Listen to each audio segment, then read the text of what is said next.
Now, NDE Radio, a weekly exploration of near-death experiences and similar encounters with the other side. Now, here's your host, Lee Witting. Welcome to NDE Radio with Lee Witting. Whether you're listening on TalkZone, by podcast, through the archives of our ad-free shows on our YouTube channel, or connected through the incredible content of our Facebook page. For many years as chaplain, I have celebrated St. Francis and the pet therapy dogs at Eastern Maine Medical Center in Bangor, Maine, and this year is no exception. To honor the approach of October 4th and the worldwide St. Francis Day blessing of the animals, last week's show was devoted to the souls of animals, our attempts to communicate with them, and the progress we are making through AI to learn the click language of sperm whales. Another sea being, especially friendly with humans down through history, has been the dolphin, and I have loved seeing them at times, swimming and leaping alongside boats I've been on, apparently just to say hello. Moreover, I have interviewed people on this show whose lives were saved by dolphins. Salvation by dolphin has been so common down through the centuries that by the 2nd century, dolphins became a symbol for Christians and even Christ himself, with a ship's anchor to symbolize the cross. For those of you who have discovered a wonderful TV series called The Chosen, concerning Jesus and his disciples, the opening portrays fish changing the direction of their lives. Also, the lovely mosaic posted with this show comes from the old baptistry of the St. Francis de Sales Catholic Church in Philadelphia. So on this show, we will excerpt last year's interview with Carlos Vivas and the love he was given during the intertwined physical and spiritual salvation he experienced through the intervention of both a dolphin and Jesus. This harmony of nature and the supernatural was the message St. Francis of Assisi taught us more than 800 years ago. But sadly, I have to admit what brought dolphins to mind today were the recent reports of dolphins attacking people rather than saving them. These reports have been coming primarily from Japan, with headlines such as this one: "Dolphins terrorize and bite beachgoers in Japan for the 2nd year in a row." This was reported on July 20th of 2023 by the Live Science YouTube channel. The article reports, "Dolphins attacked 4 people swimming in the sea off the coast of Japan on July 16th, leaving one man in his 60s with several broken ribs." This is the 2nd year in a row that dolphins have injured humans at beaches in Fukai Prefecture on the Sea of Japan coast. Last summer, at least 6 people were bitten by a single animal, thought to be an Indo-Pacific bottlenose dolphin. Both this year and last, dolphins came right up to the edge of the water. The man whose rib splintered had been swimming 16 feet from the shore when a dolphin rammed and bit him. Another man sustained bites on his left arm the same morning, and the BBC reported that 2 more beachgoers were attacked later that day. Giovanni Bierzi, a zoologist and president of the nonprofit organization Dolphin Biology Conservation in Italy, told Live Science in an email, "With human swimmers, the dolphins may send acoustic and other warnings that the swimmers fail to detect or interpret correctly. In other words, the dolphins may first tell the swimmers to go away, and because the swimmers don't do that, an attack is ignored." Bierzi said an adult bottlenose dolphin could easily kill a swimmer if it really intended to do so. These attacks seem to be warnings rather than true attempts to do serious harm. Reading this, I first wondered if this hostility from dolphins might be a result of the radioactive water being dumped into the Pacific from the Fukushima nuclear meltdown. But the BBC has reported other dolphin attacks from as far away as Ireland. In the Republic of Ireland, 2 women were injured in the space of 10 days in 2013 by the same dolphin, including one who suffered from a broken hip. A year later, 5 swimmers had to be rescued off the Irish coast when a dolphin encircled them aggressively. Scientists consider dolphins to be remarkably intelligent. Could it be they have decided, because of how we have been destroying the quality of their ocean world with our plastics and chemicals and heat, that they now consider us an enemy? If so, this would be a fairly recent change of mind on their part, and a sad day for dolphin-human relations. You'll know the depth of what I mean when you hear the following story from Carlos Vivas, a man who was not only saved by a dolphin, but whose life's direction was changed by the relationship of that dolphin to Carlos' experience of Jesus. On Memorial Day 2015, Carlos and his friends took a boat from Panama City to an island to spend the day on the beach. And here is Carlos Vivas to tell you about the remarkable, life-changing events that followed.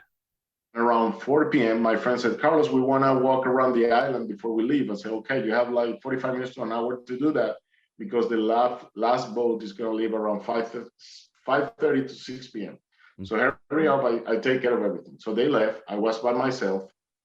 And in that moment, it started getting really hot. And I said, you know what? I'm just going to jump and I'm going to swim in front of my tent. So I'm going to be watching everything, right? So I jump into the water, and I'm not afraid to swim because since I was a child, my mom put me in sports. So my mom put me in karate, taekwondo, swimming classes, piano classes. I was on the White Voices too, for 10 years with my sister. So I wasn't afraid to swim because I was on a swimming team. So I jumped into the water, I was swimming, everything was fine. And then out of the blue, this riptide came under the water. The thing was, I didn't know what a riptide was. I never heard it in my life. I didn't know what it means, a riptide, right? So it was this whirlpool under the water that sucked me in. And the way that I explained to people, if you saw the movie Finding Nemo, you can see that this whirlpool take all the fishes and throw it far, far away from the beach. And this threw me like half a mile away from where I was. Wow. And I didn't understand what was happening. But when everything stopped, that I pulled my head out of the water, the island was like half a mile away. So like, how in the world I'm here? Like, I don't know what happened. Okay, I just calmed down and I start swimming back. So I start swimming back, like everything's gonna be fine. And then I pull my head out of the water and I'm farther. It's like, what? And I swim faster, and farther. Why? Because the ocean is still pulling me in. And after 30 minutes fighting, I start getting cramps on my arms, on my legs. And I knew that was the end right there. Mm-hmm. So I said, you know what, God, I never in a million years thought that today is going to be my last day. But there is no way I'm going to get out of here. So I just want to say thank you. Thank you for my mom. Thank you for my dad. Thank you for my brothers, my sisters. Thank you for everything you gave me. And I'm sorry if I did something wrong. In that moment, I heard a voice behind me that said, ask for help.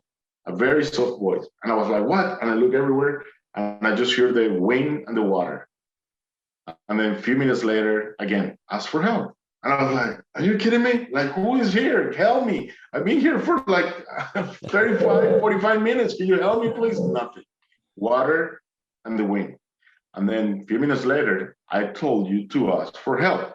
I was like, oh my God, okay. So I started screaming, help. Even that I couldn't barely see the island. I started waving, help.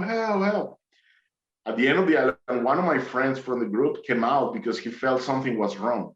This guy that felt that something was wrong 2 years prior to this, a very good friend of him died here in Atlanta in the same situation. Oh. In Lake Lanier. It's a huge lake here in Atlanta.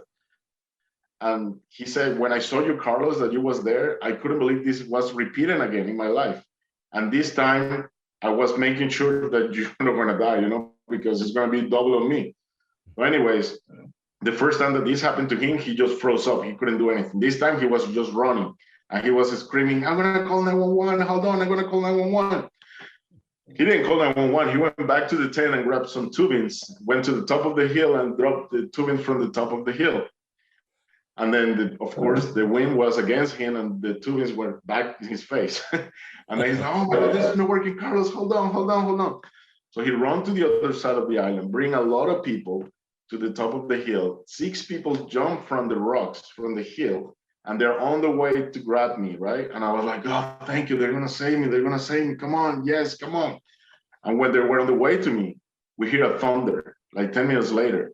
And when I look back, it was a thunderstorm coming behind me. So the sky started turning black and dark, and it started like kind of raining behind me and lightning behind me. And when I look again to the island, everybody started turning around, because who's going to risk their life for somebody they don't know, you know? And in that moment, I said, you know what? I don't blame them, because, I mean, they have families and they don't want to die here for somebody they don't know. And in that moment, I said, you know what, God, if you want to take me, I'm ready. I just want to surrender.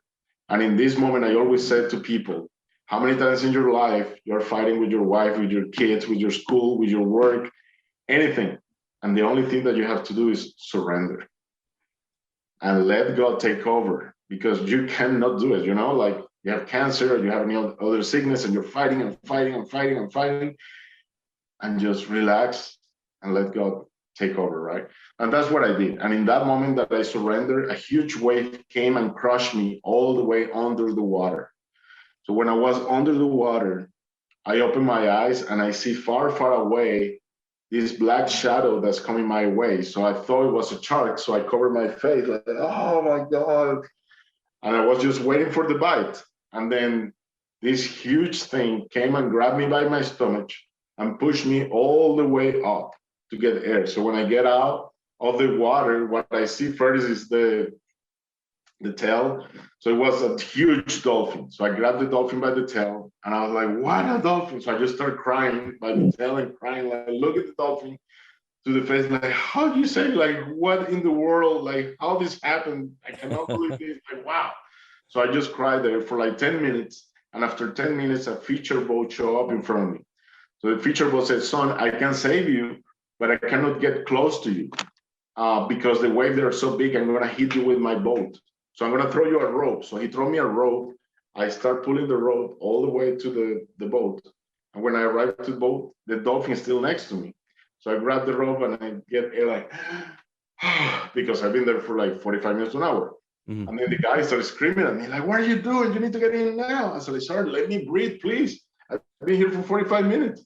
I said, I know you don't understand. My body's sinking. I said, your body's sinking? How? I said, yes, my boat have a pump and the pump is stopped. And all the water from the ocean, the big waves that are getting inside of the boat and the whole boat is floated. So you need to hurry up, go to the back. You're gonna see some steps and you're gonna jump in. I said, okay. So I go to the back. The dolphin is still with me. I see the steps. I jump inside of the boat and the water was like this. And I see the water everywhere. It's like, oh my God, sir, do you have any bucket to take the water out? I said, no, I don't have any bucket and we don't have time for that. Please sit down here. So I sit down next to him. And they said, we need to get out of here. So he started turning the boat and getting out of that place. And then he started asking me questions like, are you okay? Are you fine? I said, yes, sir, I'm fine. Thank you. I said, okay, where's your family and friends? Everybody's there. What happened to you? I just jumped into the water and this riptide came and drove me all the way here. And then he said, let me ask you another question. Where are you from? I said, I'm from Atlanta, Georgia. What about you, sir? I'm from Atlanta, Georgia too. What part? I said, I'm from Duluth. And what about you? I'm from Norcross, and Duluth and Norcross and next to each other. And it's like, oh, and we're neighbors too. This is, wow, synchronicity right there.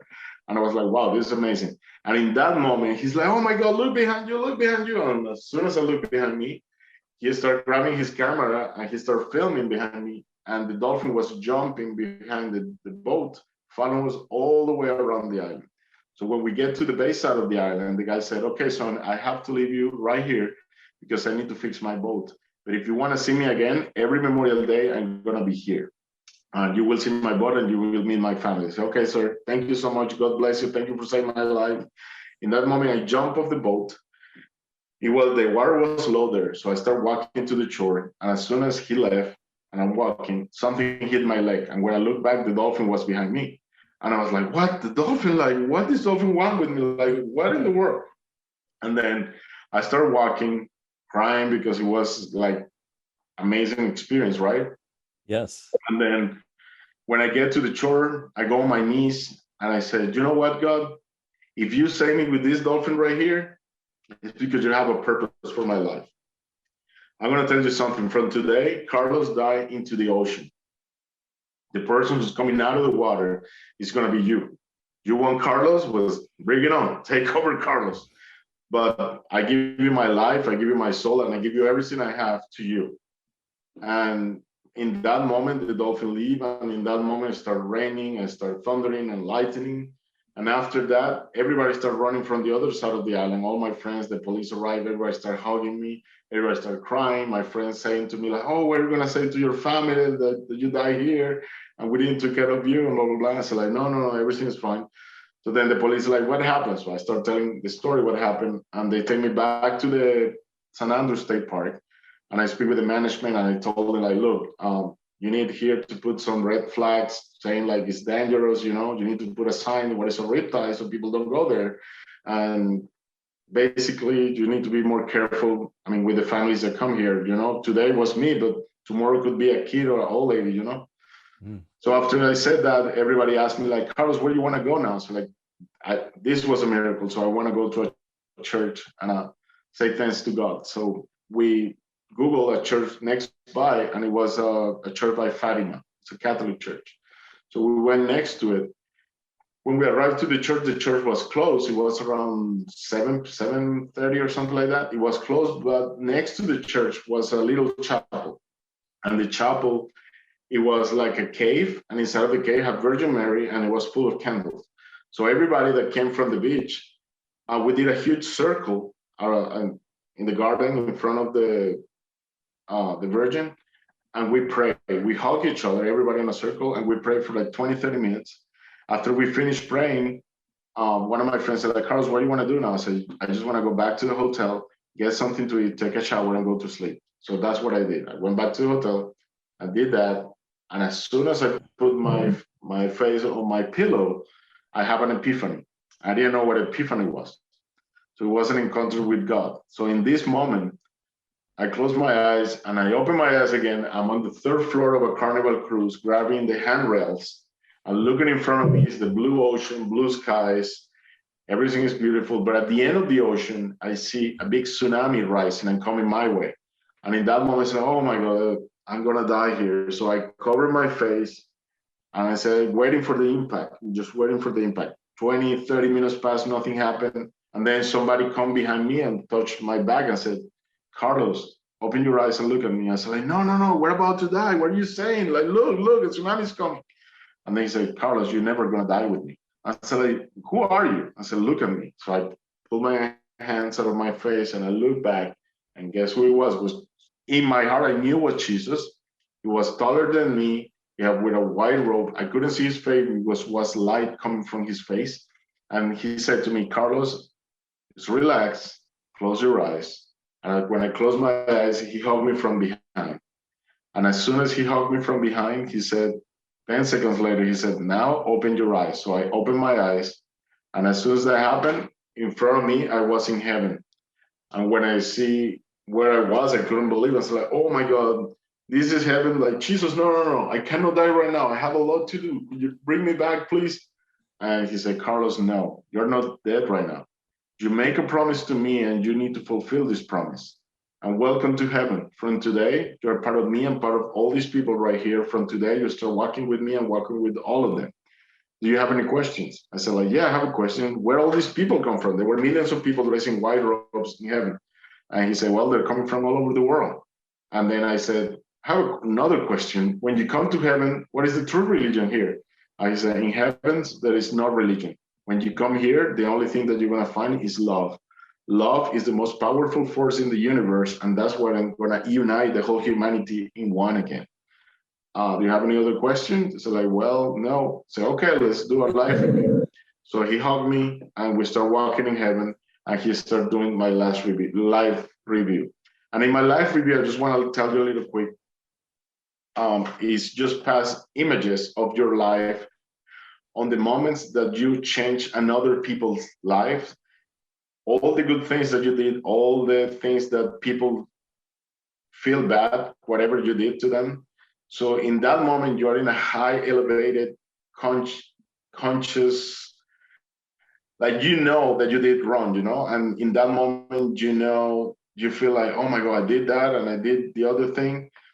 But you're going to feel good because you know that you did a lot of good stuff too. So he just want to show me that. And after he showed me all that, he said, okay, Carlos, it's time for you to go back and tell the people what happened here. So he sent me back next morning I wake up and say, oh, what a crazy dream was that, right?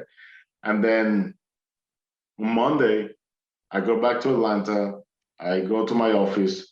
I tell my friends there, because I've been almost working 20 years in my company, all the managers, I'm a quality assurance manager, and I have another managers in front of me. I say, guys, guess what happened this weekend? A dolphin saved me. And everybody's like, yeah, right, a dolphin saved you. And then behind me, I heard a voice that said, I believe you. And I look like, who? So when I look back, it was my boss. I said, oh, why do you believe me and they don't believe me? I said, well, out of them, they're atheists. I'm a Christian.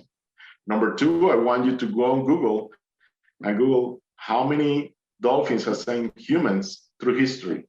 And then I Google it, and dolphin has saved a lot of people through history. I said, wow, I didn't know that. Then he said, now Google how many dolphins get killed in the other side of the world every year, and they're still saving people. And then I Google it, more than 100 dolphins get killed every year. 100,000. 100,000. Yeah, that's amazing. Yeah. If they're saving us and we're killing them. Yeah. That's what my boss said to me. He said, like, look, they're still being so honest and pure, they're still saving us, even that we're still killing them. And then he said, now Google how many people die in Florida by riptides. So I Googled, more than 100 people die every year. It's the silent killer. And then he said, now the last one, Google, what is the meaning of the dolphin for Christians? I said, like, what? So I Googled, what is the meaning of dolphin for Christian? And it's the hope for eternal life. The dolphin represents Jesus. Thousands of years ago in Rome, in Italy, they used to put on the catacombs dolphins around everywhere in Rome, because the dolphin represent the angels that take the souls to heaven. So it was like angels going to heaven, but who would have thought that dolphins were doing that? I was like, wow, that's amazing. So that happened on Monday. On Wednesday, my boss sent me to a customer house because one of my employees broke a lamp in the basement.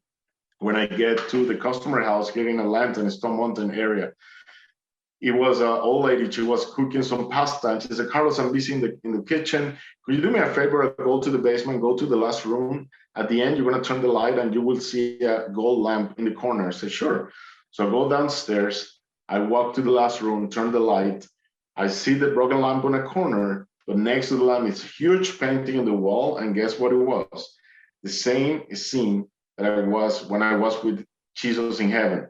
So it was heaven, hundreds of people, thousands of people in the background, Jesus in the middle, and below Jesus was the ocean, and in the ocean were dolphins. And I was like, what? Whoa. So this was very, very overwhelming for me. It was like, how in the world this lady have in the basement this painting?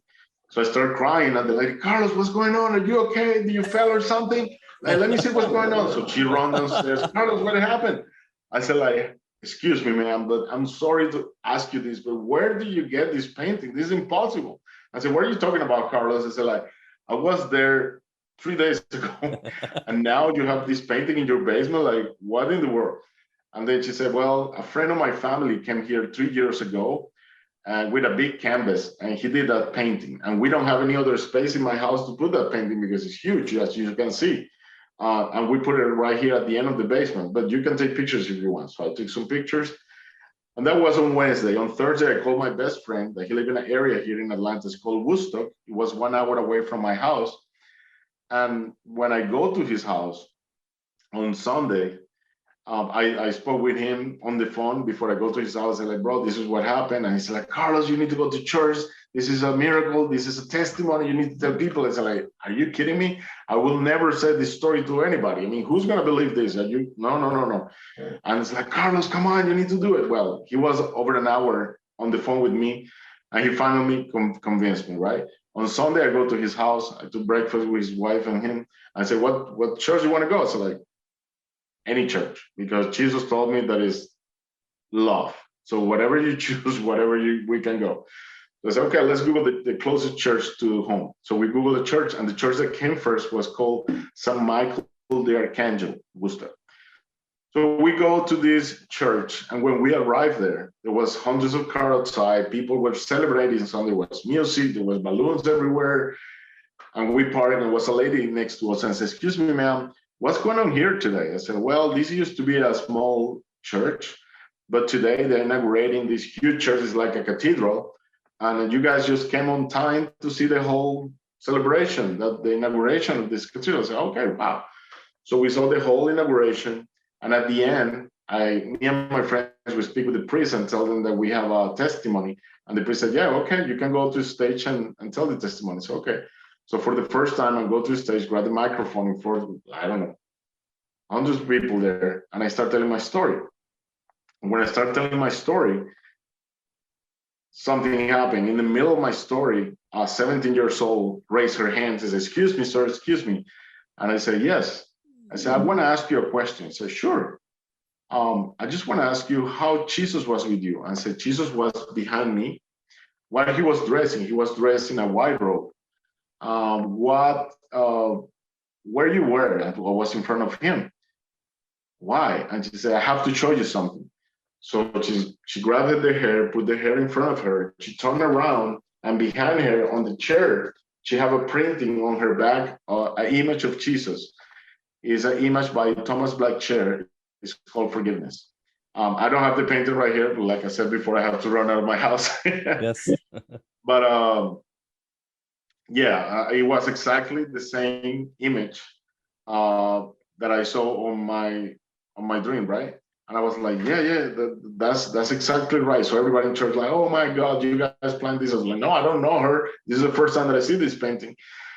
Anyways, the service end, I go back home and I Google this image. And I put in the Google, I put Jesus hugging a guy, pictures. So Google bring me a bunch of pictures. And when I see the picture, I click on the picture, and it was painted by a famous painter called Thomas Blackshare. And guess what? Thomas Blackshare in the year 1992, he started doing this painting, and he started doing fasting for 2 weeks, asking God to let him paint the image of Jesus, right? And after 2 weeks of not eating, just drinking water and praying, he started doing the painting. And when he's half of the painting, he said the Holy Spirit showed up and said, Thomas, it's a beautiful painting, but now you have to write a book and you need to explain people what is the meaning of this painting. So Thomas said, well, what am I going to explain to people? I said, well, everything that is on the painting is the darkness that we all have is in the back, the light that we all have is in the front, the love that Jesus has for us, and everything else, the compassion that Jesus has for us and everything. So he wrote the book, and the name of the book is called Forgiveness. And that's the end of my story. So when I was in heaven, before I came down, Jesus told me, Carlos, you need to tell people, in order for everybody to continue living in this world on peace, they're going to have to forgive. Why? They need to forgive 3 people. Number 1, they need to forgive their parents. Why their parents? Because it doesn't matter if they abandoned you, if they hit you, if they didn't like you, if they abused you. They did the best they could to give you the best you have. Number 2, you need to forgive your inner child. Why your inner child? Whatever happened in your childhood, you was a baby. Nobody could defend you. You couldn't run anywhere. I mean, you was afraid. So it's not the baby's fault. So it's time to grab the hands of this little baby that is inside of you and say, you know what? From this moment, everything is going to be fine, and just give it a hug and keep it with you. And number 3, you need to forgive all the people that harm you in your life. Why? When you forgive your parents, you forgive your inner child, and you forgive all the people that harm you in your life, you're not forgiving them. You're forgiving yourself. From that moment, you open your heart and you let go all the hate, all the resentment, and all the poison that's been eating you for years inside of you. In that moment, it's like you have a string with a balloon and you cut the string and you're free. And from that moment, that's when Jesus told me, that's when you start living in freedom. You start living your purpose. And Jesus told me, you know what is the biggest purpose in life? I said, no, Jesus, what is the biggest purpose? Everybody's looking for a purpose, but the biggest purpose is called service. Why service? Because when you die, you don't want to take your car, your Bitcoin, your house, your money, nothing. When you die, you're going to take everything that you did in this world. How many people you help, how many lives you change, how many people you give shelter, how many people you give food, how many lives you change in this world, you know? Like Mother Teresa of Calcutta, Mahatma Gandhi, Nelson Mandela, Princess Diana. I mean, they did service, and their legacy continues until today. So the end of my story is asking people, what are you doing today to leave a legacy of love, to leave a legacy that's going to even continue living after you go after life, you know? What is going to be your blueprint for this world that you was here and you did something for others here? And that's my story. All I want to add to Carlos' story is an extension of his question and what St. Francis would ask us today. What will we do to help the dolphins, to ensure their salvation and the salvation of all the other sea life consciousness that depends on clean ocean waters?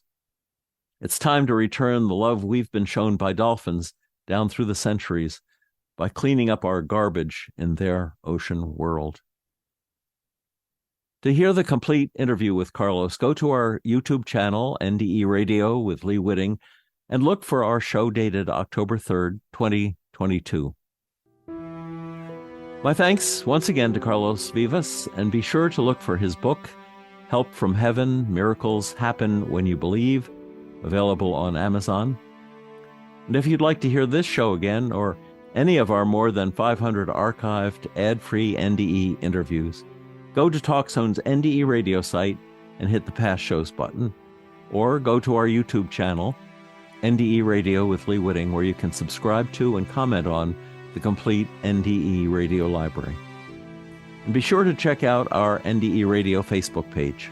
Just search NDE Radio with Lee Witting on your Facebook app.